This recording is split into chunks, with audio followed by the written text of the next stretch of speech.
The ending of stories are a very important component that needn't be overlooked in order to put the final touches on a story at hand.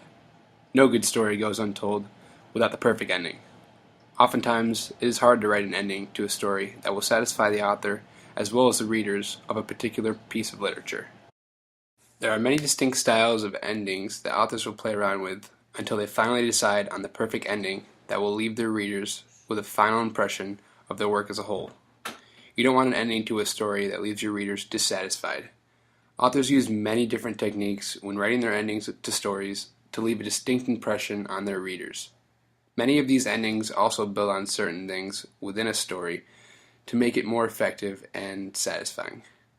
Today I'm going to focus on a few pieces of literature, all within the genre of fiction, that exemplify good endings in contrast with a few stories that have not so good endings. Our first story is a dark and mysterious story written in 1902 titled The Monkey's Paw, written by W. W. Jacobs. This story builds around suspense and leaves a lot of unanswered questions throughout its entirety. To sum it up, the story revolves around mysterious monkey's paw, go figure, brought back from India, which may or may not have supernatural powers that allow a person to be granted 3 wishes. The day after one of the main characters makes a wish for 200 pounds, his son is apparently killed in a work-related accident, and a man from the company comes to give him some money to help him out with the loss, at a sum of 200 pounds. How convenient. The son's family is devastated by the loss, but the father has an idea to make another wish from the monkey's paw that will bring his son back. At the very end of the story, the father and his wife hear a knocking at the door a few minutes after the wish is made.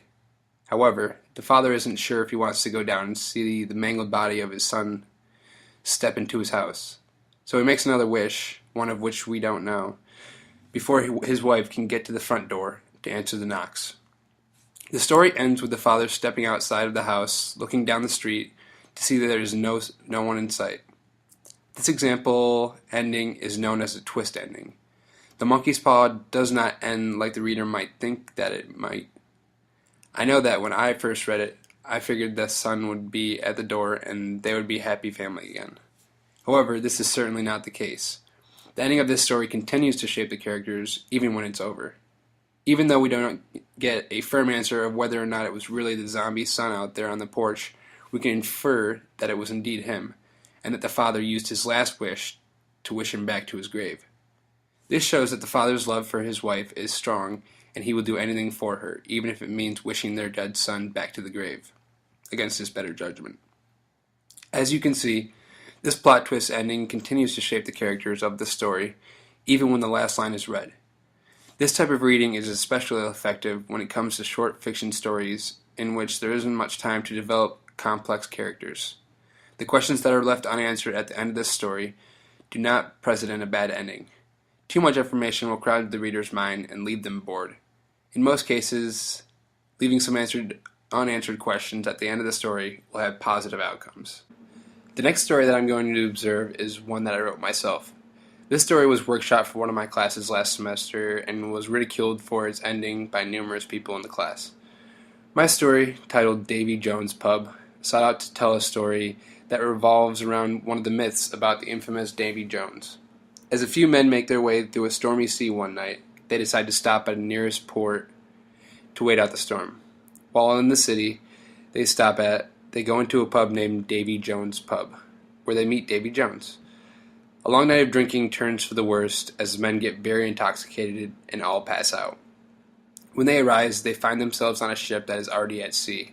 I described the ship pretty much exactly how the Flying Dutchman looks in the Disney movies, Pirates of the Caribbean. Moreover, I even included a description of one of the crew members that resembled the men that had half of a hammer shark as his body.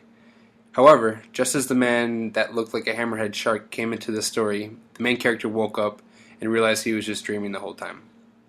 There's a big difference in fan fiction versus fiction.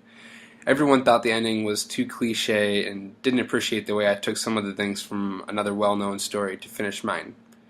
Many said that my story would have been better off if the men had just passed out from being too drunk and the story ended there. Clearly, I gave the reader too much information to help build my characters more when the story came to a close. My ending is known as a happy ending, in which everything works out for the protagonist of the story in the end. Not everyone prefers happy endings, but if you're going to go for that approach, you better make it worthwhile. If I were to revise my ending, I would surely leave some unanswered questions for my reader to wonder about as the final of the line of my story was read. I hope now that I have shown you an example of a good ending, as well as an example of a bad ending. Clearly, the ending of a story is a crucial piece of information that will leave a lasting impression on its reader after reading a said story. Some of the things that a good ending does for a story can include building characters more, even after the story is ended. Unanswered questions can also be a positive thing, but you don't want to be too ambiguous.